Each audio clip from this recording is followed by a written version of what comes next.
Hello दोस्तों, हम लोग आज पढ़ेंगे लैंगरहैंस की दीपिका और इसी के अंतर्गत हम लोग इंसुलिन और ग्लूकागॉन के बारे में हम लोग आज पढ़ेंगे, अच्छे तरीक़े से पढ़ेंगे। और इसका पिछला वीडियो हमारा पित्ताशय और अग्नाशय से रिलेटेड था, यानी कि गॉल ब्लैडर और पैनक्रियास से। तो ये जो लैंगरहैंस की दीपिका है, ये जो है ये अग्नाशय का ही पार्ट है, उसमें हम लोग पढ़ नहीं पाए थे, तो आज हम लोग इसको पढ़ लेंगे। तो यानी कि पीछे हम लोग 5 लेक्चर पढ़ लिए हैं। जो हमारा पिछला वीडियो था वो पित्ताशय और अग्नाशय से था। अगर वो वीडियो नहीं देखें तो आप प्लेलिस्ट में जा करके देख सकते हैं।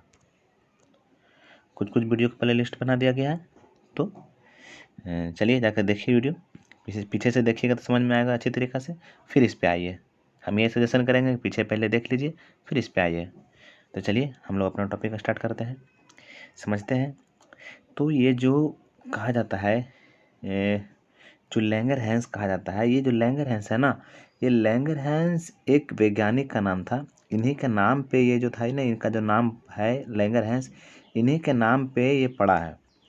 तो ये कह सकते हैं कि जो लैंगरहैंस है ये अग्नाशय का ही एक पार्ट होता है, ये जिसका खोज लैंगरहैंस ने किया था।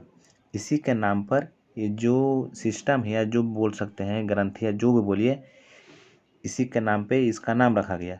तो ये जो लैंगरहैंस रहता है, जो लैंगरहैंस दीपिका है, इससे मुख्यतः ये 2 प्रकार के, ऐसे तो 3 होता है मगर मुख्यतः ये 2 प्रकार के हार्मोन निकलता है।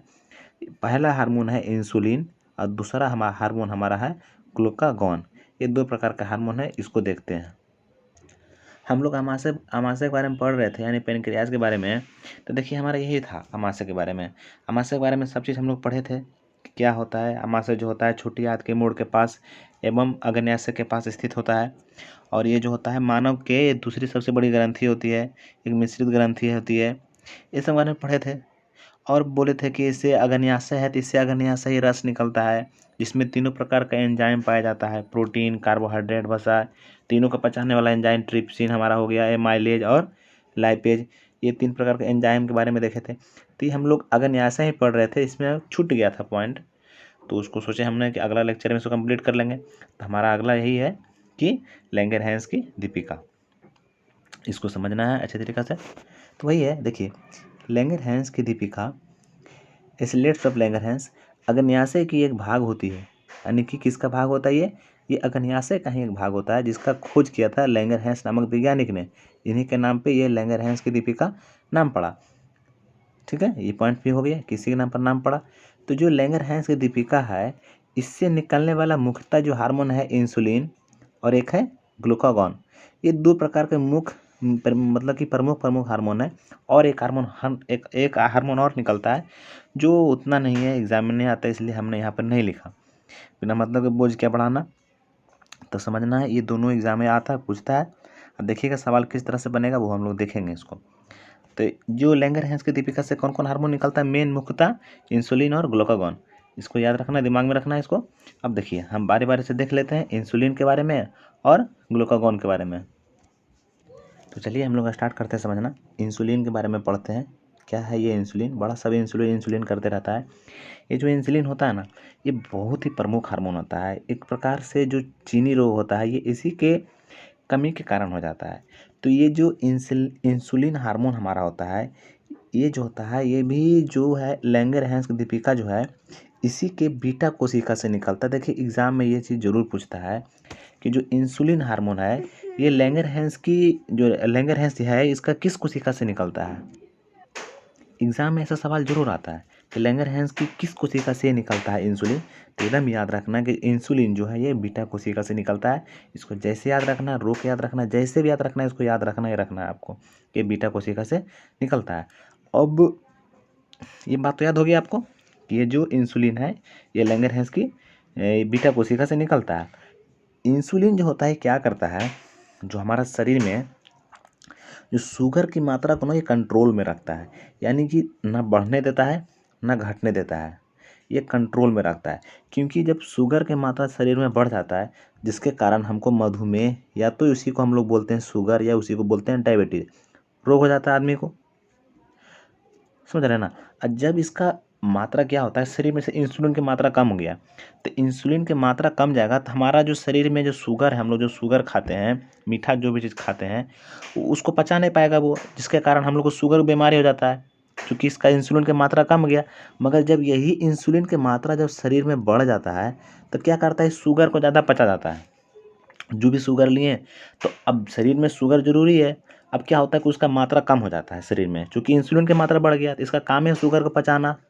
तो क्या होता है कि ये जब इसका मात्रा बढ़ जाता है खून में तो क्या होता है कि ये शर्करा को कम कर देता है ये, तो जिसके कारण एक रोग हो जाता है, उसका नाम है हाइपोग्लाइसीमिया।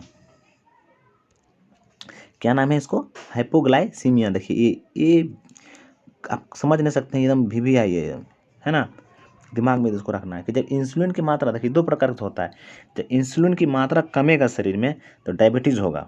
सिर्फ ये नहीं इंसुलिन का नाम सुनना कि नहीं लोग डायबिटीज़ का आंसर मार देते हैं, नहीं, देखना है कि मात्रा घट रहा है कि बढ़ रहा है। जब शरीर में मात्रा घटेगा, जब मात्रा घटेगा तो शुगर का लेवल बढ़ेगा, शुगर का लेवल ज़्यादा बढ़ेगा, कंट्रोल में नहीं रहेगा हमारा इंसुलिन, शुगर हमारा, क्योंकि हमारा ये यही है, इंसुलिन ही खराब हो जाएगा या कमी हो जाएगा उसका, तो डायबिटीज़ होता है आदमी को।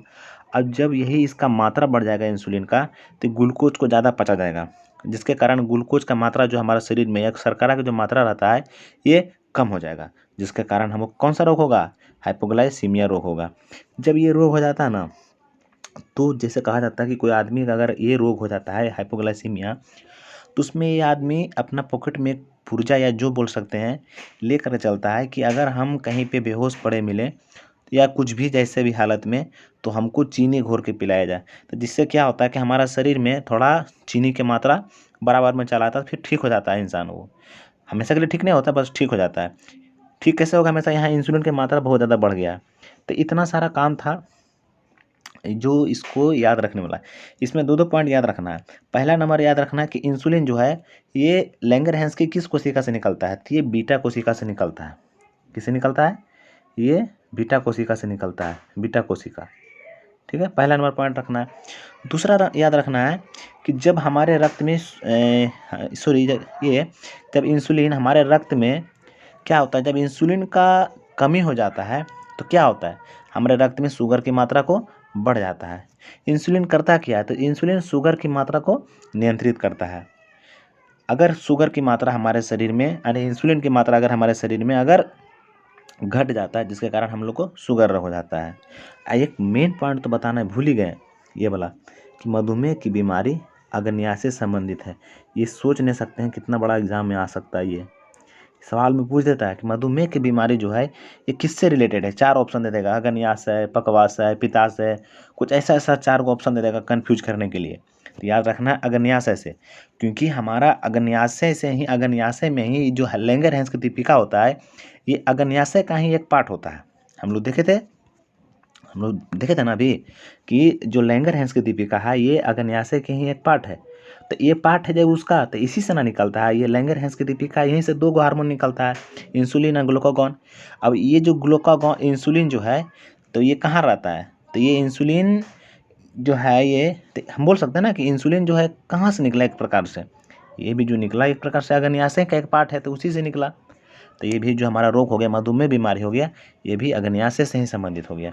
बहुत बहुत इंपॉर्टेंट है ये वाला पॉइंट, एकदम याद रखना, हमेशा याद रखना, भूलना नहीं है, खुद को भूल जाना ये बात नहीं भूलना है आप लोग को। अब आगे देख लेते हैं, ये देख लेते हैं ग्लूकागॉन के बारे में। देखिए ग्लूकागॉन, तो ये जो ग्लूकागॉन होता है ना, इसका भी यही काम है कि ये भी जो हो ये है ग्लूकागॉन, ये भी इंसुलिन की तरह ही काम करता है। इसका भी यही काम है कि जो हमारा बॉडी में शर्करा है या ग्लूकोज है इसको नियंत्रण करना है।